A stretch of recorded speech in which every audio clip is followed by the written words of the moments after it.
I would just say from a personal standpoint, we live in an amazing time, irrespective of what people think. It is really amazing to see what's happening. I'm bullish. I'm bullish for the future. I'm generally an optimist. I can see technology making our staff's lives better, not having to say use Excel, which would have been the primary quote unquote technology in our business. It's amazing to see our staff focusing their time on much more productive items because the technology is taking care of some of the things that made them less productive. My name is Shalin Madan. I am the co-founder and chief growth officer of Formidium. This is Code Story, a podcast bringing you interviews with tech visionaries. Spent 6 months moonlighting. There's nothing on the back end. Who share what it takes to change an industry. I don't exactly know what to do took next. many goes to get right. Who built the teams that have their back. Our company is its people. The teams help each other achieve. I was proud of our team. Keeping scalability top of mind. All that infrastructure was a Yes, we've been fighting it as we grow. Total waste of time. The stories you don't read in the headlines. It's not an easy thing to achieve, mind Took it you. off the shelf and dusted it off and tried it again. To ride the ups and downs of the startup life. You need to really want it. It's not just about technology. All this and more on Code Story. I'm your host, Noah Lappart, and today how Shalin Madan is building premier fund management by delivering services through superior technology. This episode is sponsored by Kiteworks. Legacy managed file transfer tools lack proper security, putting sensitive data at risk. With Kiteworks MFT, companies can send automated or ad hoc files in a fully integrated, highly secure manner. The solution is FedRAMP moderate authorized by the Department of Defense and has been so since 2017. Step into the future of secure managed file transfer with Kiteworks. Visit kiteworks.com to get started. This episode is sponsored by ClearQuery. ClearQuery is the Analytics for Humans platform. With their full suite of features, you can go from data ingestion to automated insights seamlessly. With Ask ClearQuery, you can find valuable insights into your data using plain English. Don't miss the opportunity to simplify your data analytics with ClearQuery. Get started today at clearquery.io/codestory.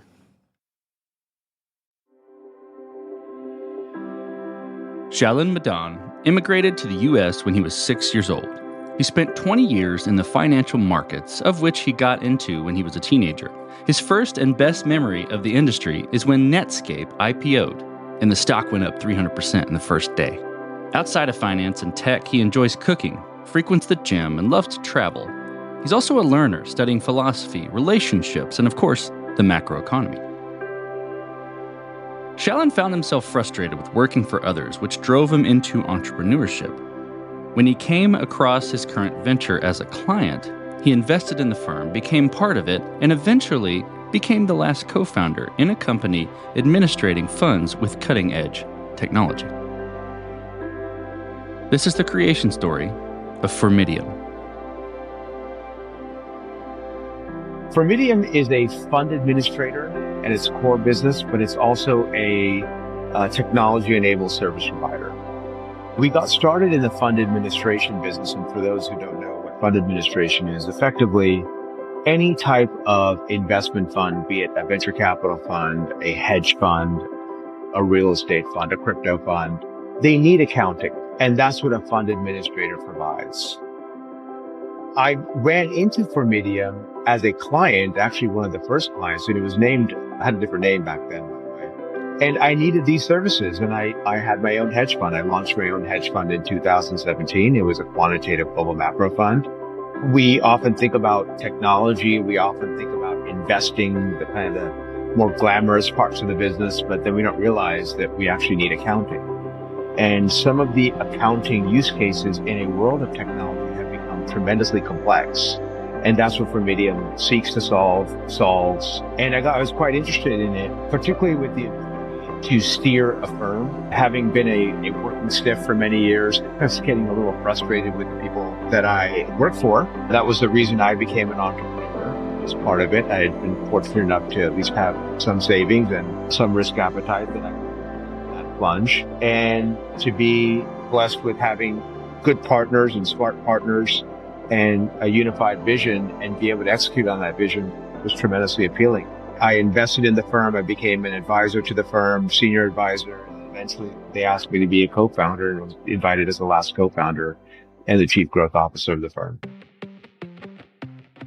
Let's dive into what you would consider either the company's MVP or your MVP at the company, right? So that first version of either the product or the product as you knew it when you came in and became that co-founder. Tell me about, what sort of tools you were using to bring it to life and how long it took you to, conceive it. There was an interesting trend, of course, in the early 2010s of companies moving on to the cloud. What was an interesting gap in this particular part of the industry that we'll call it the back office or the accounting business was that there had not been any migration to the cloud. And so there was an opportunity to effectively run, we'll call it full-scale accounting on a cloud-based system, effectively rebuilding an accounting platform, a fund administration platform from the ground up. So that was the original vision. It continues to be the vision. I think that the main difference really is the capabilities, the thoughts around automation, obviously the introduction of artificial intelligence. These are all really new factors in the development process. The development, of course, at the beginning was very simple use cases, the beginning being like the 2017-18 timeframe. Trading equities is an example. Trading it through a single broker like brokers. Pretty simple. API connection, download the data, clean it, automate it, do the accounting done. What started happening, particularly with the digital asset revolution, was the complexity and the amount of information that needed to be digested by accounting systems was simply not available. And so we really focused our attention on that and effectively made a pivot in the 2019, 2020 timeframe toward becoming a digital asset native platform. So that really is the hallmark of our evolution, was focusing our attention on complexity, complex use cases for automation rather than, or I should say, maybe perhaps evolving from the simple use cases. You kind of dove into a couple here, but I want to maybe settle into a decision or trade-off you had to make in the early days in building Formidium. It could be around approach, and I think you mentioned some of the things there. It could be around, acceptance and, where you start. Dive in a little bit more into maybe decisions, trade-offs you had to make. And specifically, I'm curious about how you coped with those decisions. So this is really a question I'm going to answer from an entrepreneur standpoint. The difference between maybe how we went about things and how other companies have gone about things is that we did not receive a tremendous amount of external funding. And that caused us to be very careful and circumspect about how we spent our money, as well as how we were going to grow the business. So oftentimes when you hear technology businesses, especially from Silicon Valley, there's a race to build a technology, perhaps before that technology is needed or there's a true use case for the technology. At least that was my observation.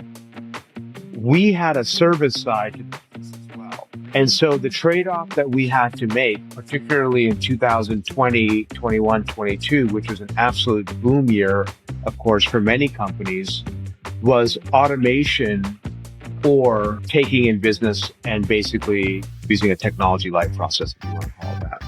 And we decided to do that. We had to do that because we didn't have a war chest of funding. But I think that was ultimately a decision because it allowed us to grow a book of business, a recurring book of business within our accounting business, which we have thus far redeployed the sort of cash flows that are generated from a service business into technology with the belief and that eventually, yes, a pure technology solution will be the outcome. Of course, not just in our industry, but every industry. But it's really about the pathway as to how you get there as an entrepreneur. This episode is sponsored by Kiteworks. Legacy managed file transfer tools are dated and lack the security that today's remote workforce demands. Companies that continue relying on outdated technology put their sensitive data at risk. And that's where Kiteworks comes in. Kiteworks MFT is absolutely the most secure MFT on the market today. It has been FedRAMP moderate authorized by the Department of Defense since 2017. Through FedRAMP, Kiteworks' level of security compliance provides a fast route to CMMC compliance, saving customers time, effort, and money. Kiteworks MFT makes it easy for users to send automated or ad hoc files via fully integrated shared folders and email. Administrators can manage policies in a unified console and create custom integrations using their API. Did we mention it's secure? The level of security with Kiteworks solution is rare to find. Step into the future of secure managed file transfer with Kiteworks. Visit kiteworks.com to get started. That's KITEWORKS.com. This episode is sponsored by CashFly. The web is a competitive place, and if your site delivers its content pixelated, slow, or not at all, well, then you lose. But that's where CashFly comes in. CashFly delivers rich media content up to 159% faster than other major CDNs. Through ultra-low latency streaming, lightning-fast gaming, and optimized mobile content, the company offers a variety of benefits. For over 20 years, CashFly has held a track record for high-performing, ultra-reliable content delivery. While competitors call themselves fast or use cute animal names, only CashFly holds the record of being the fastest and serves customers like Adobe, the NFL, or Roblox, where content is created by users and must be delivered in real time. For the first time ever, Code Story listeners can get a 5 terabyte CDN for free. Yep, you heard that right, free. Learn more at cashfly.com/codestory. That's CACHEFLY.com/codestory. Let's move forward, right? You've got the product as an entrepreneur. You've got it. You see the vision moving forward. You've got a little bit of traction, maybe. Tell me about how you progressed the product and matured it. And I think to wrap it in a box a little bit, and I know there's two sides here. There's technology and services. I'm curious about roadmap and how those things sort of interplay there in the roadmap, and how you go about deciding, okay, this is the next most important thing to build or to address with Formidium. So is the $64,000 question, right? It's you have a limited number of resources and you have a limited number of needs and desires. The simple answer, of course, is you go with what the highest priority items are.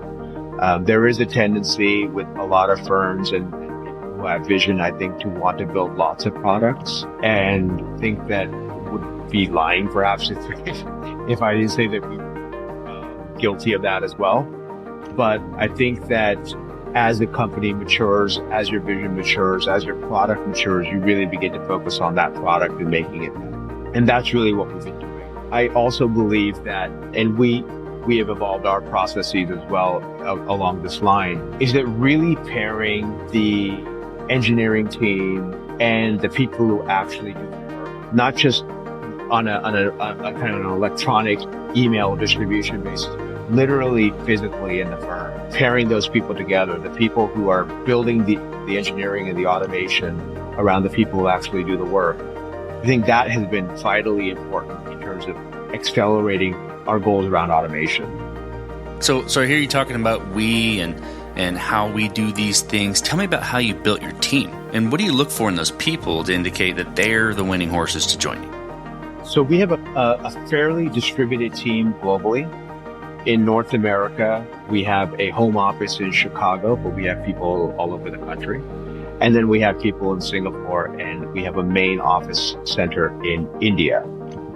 The firm has always really been focused around leveraging the sort of economies of scale that we could achieve having that sort of business model. In terms of building the team, it's not easy. It's really not easy. I think a lot of it, that thinking has changed as well. I always want to try to be as politically correct as possible, but I think that AI is a little bit of a game changer, if I'm being completely blunt. And the philosophies around building a team have adapted, whereby we happen to be located in a secondary city in India. Those people who know India understand that Bangalore, these are the main tech centers. We have a very vibrant startup culture and new business formation and professionals. We are located in the accounting capital, which is in another part of the country. And so it's difficult to perhaps build the sort of teams that maybe some people are used to when you're in a secondary city that's known for accounting technology. We have been able to do it. It was a long and arduous process. But I think for us, it's really about finding upstanding people who are going to be loyal to the firm. We certainly have shown that loyalty back. But people who are really looking for a nice life. It's a totally different answer, I think, than what others might give. But it's people who want to perhaps grow a family, who want to live in the same city and not have. Those are the types of people that we try to find, because I think that in this very volatile world that we live in, having your staff stick around is vitally important in terms of getting the job done. Hello, welcome to the Data Analytics Club. Do you know the password? No, didn't know there was one. Do you know how to code? No. Do you know how to query data? Like, ask a question? I guess not. I see. Then you can't be in this club. Sorry. Goodbye. Don't be left out of the Analytics Club. ClearQuery is the Analytics for Humans platform. With their full suite of features, you can go from data ingestion to automated insights seamlessly. ClearQuery provides you with the information you need without requiring you to do the heavy lifting. Their Ask ClearQuery feature allows you to ask questions in plain English, helping you find relationships and connections in your data that may have previously gone unnoticed. You can even visualize your data with presentation mode, taking your data storytelling to the next level. Pricing is based on storage, not licenses, and that ensures that you get the most bang for your buck. Don't miss the opportunity to simplify data analytics, your data analytics, with ClearQuery. Get started today at clearquery.io/codestory. This episode is sponsored by Cashfly. The web is a competitive place, and if your site delivers its content pixelated, slow, or not at all, well, then you lose. But that's where Cashfly comes in. Cashfly delivers rich media content up to 159% faster than other major CDNs. Through ultra-low latency streaming, lightning-fast gaming, and optimized mobile content, the company offers a variety of benefits. For over 20 years, Cashfly has held a track record for high-performing, ultra-reliable content delivery. While competitors call themselves fast or use cute animal names, only Cashfly holds the record of being the fastest and serves customers like Adobe, the NFL, or Roblox, where content is created by users and must be delivered in real time.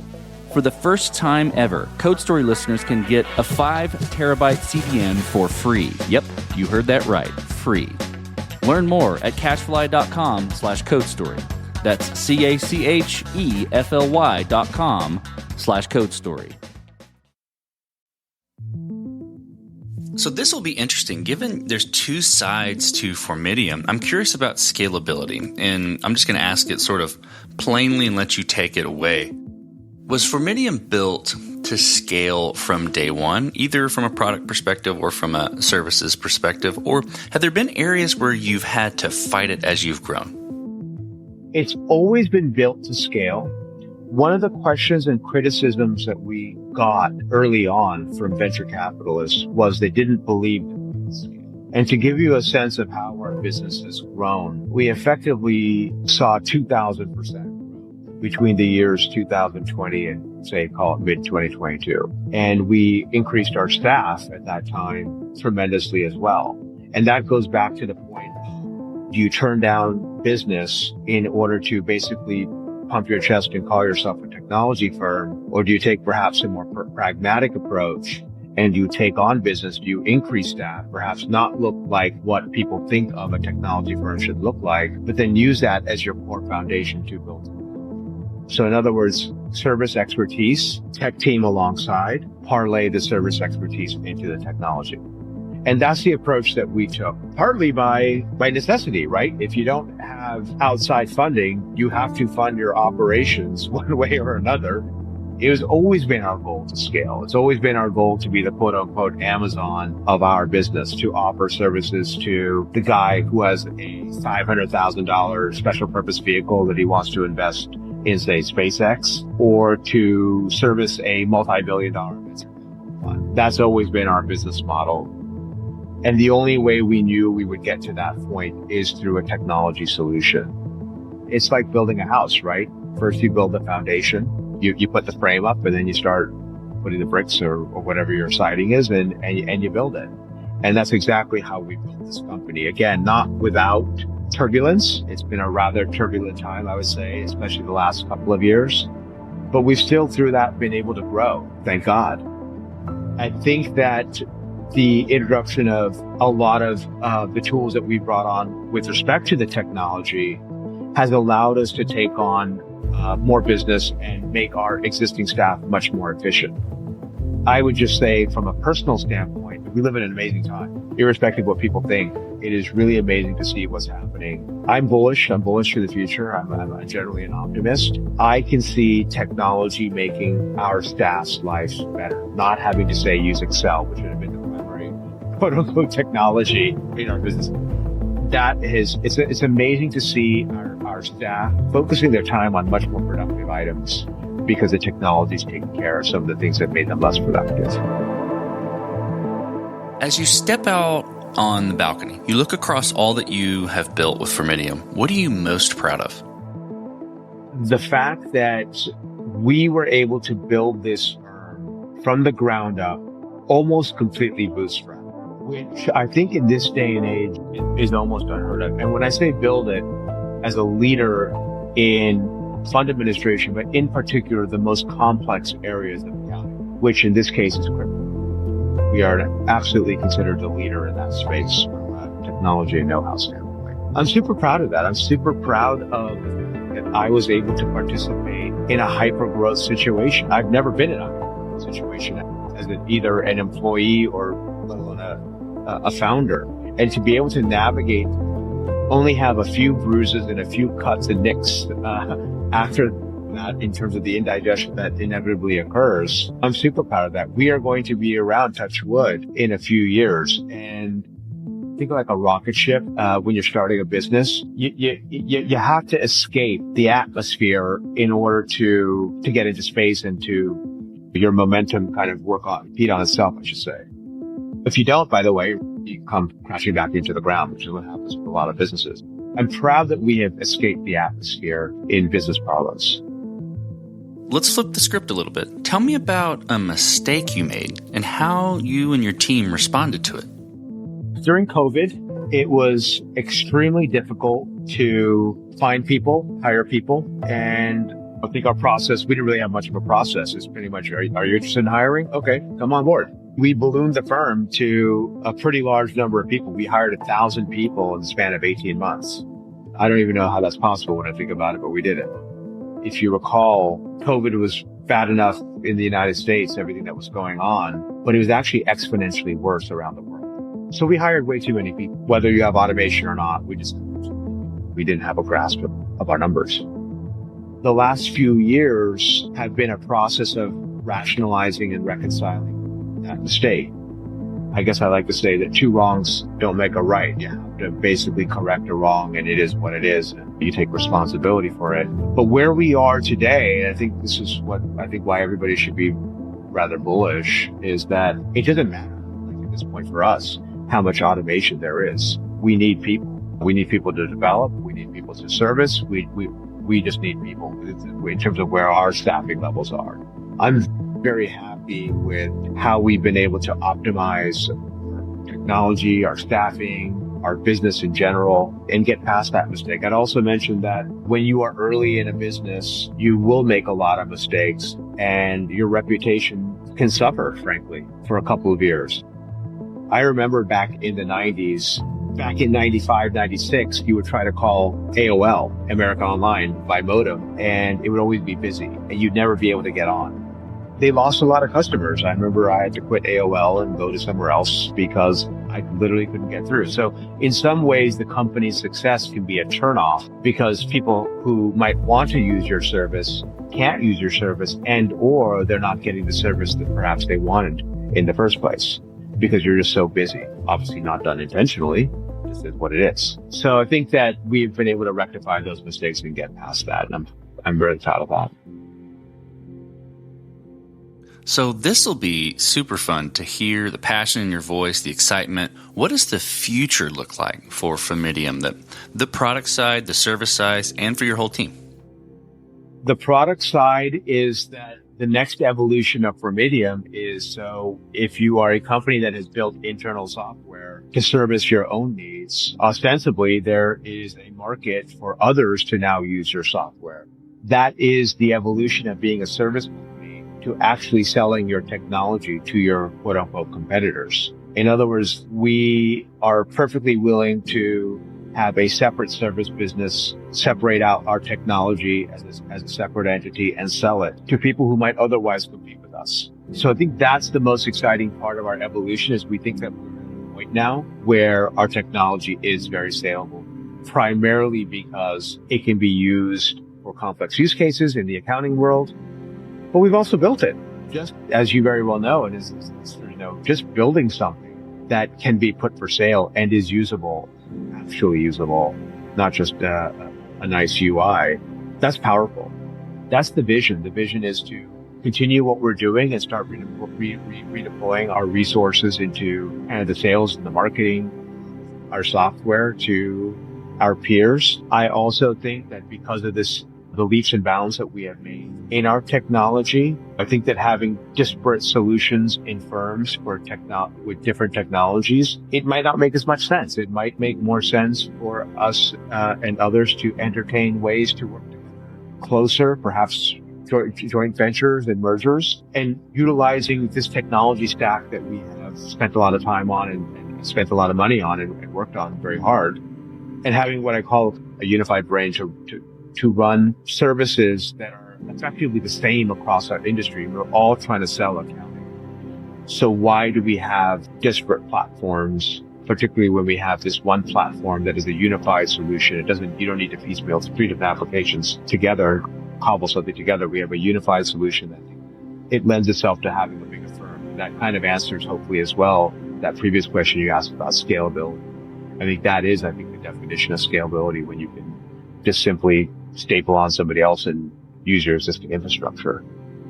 Okay, I want to switch to you, Shalin. Tell me who influences the way that you work. Name a person or many persons or something you look up to and why. Obviously, the greats. I have been influenced by the greats. I have a tremendous amount of respect for people like Steve Jobs, Jeff Bezos, Elon Musk. I can't say enough in terms of the influence that they have provided to me, to others, to go down this path, because it's not an easy. On the investment side, of course, because I am an investor in terms of my original foundation, Warren Buffett, of course, is a major influence, because at the end of the day, as a company founder, you are a capital allocator, you're a resource allocator, and thinking in terms of returns on investment, thinking like an investor is a tremendous skill set for any entrepreneur. Last question, Shalin. So you're getting on a plane and you're sitting next to a young entrepreneur who's built the next big thing. They're jazzed about it. They can't wait to show it off to the world and can't wait to show it off to you right there on the plane. What advice do you give that person, having gone down this road a bit? If you don't mind, I'll show myself a little bit. But I would, if I like the idea, I'd recommend that they bring me on as an advisor. And I think that there's a lot of, and just put myself to this, but put myself to the side for a second. The one thing that I learned this as a quote unquote failed entrepreneur in my first business, is that the cost of having good mentors is so negligible relative to the sort of benefit you can get, because it really makes no sense to repeat the same mistakes as every entrepreneur, which I made every single mistake in the book, by the way. That makes me a better person, by the way. It makes everybody who's made mistakes, I think, is a better person for it. It's just part of life. But the first thing I would recommend is, it doesn't matter. Your team matters, of course, but having a mentor and somebody to guide you and accelerate that path from 0 to 1 is absolutely the most important thing you can do as an entrepreneur, in my opinion. That's fantastic advice. Well, Shalin, thank you for being on the show today. Thank you for telling the creation story of Formidium. Thanks so much, Noah. It's a pleasure to be here. I had a good time. And this concludes another chapter of Code Story.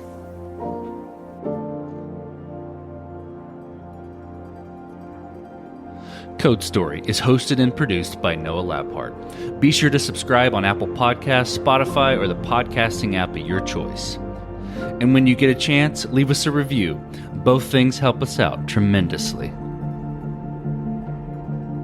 And thanks again for listening.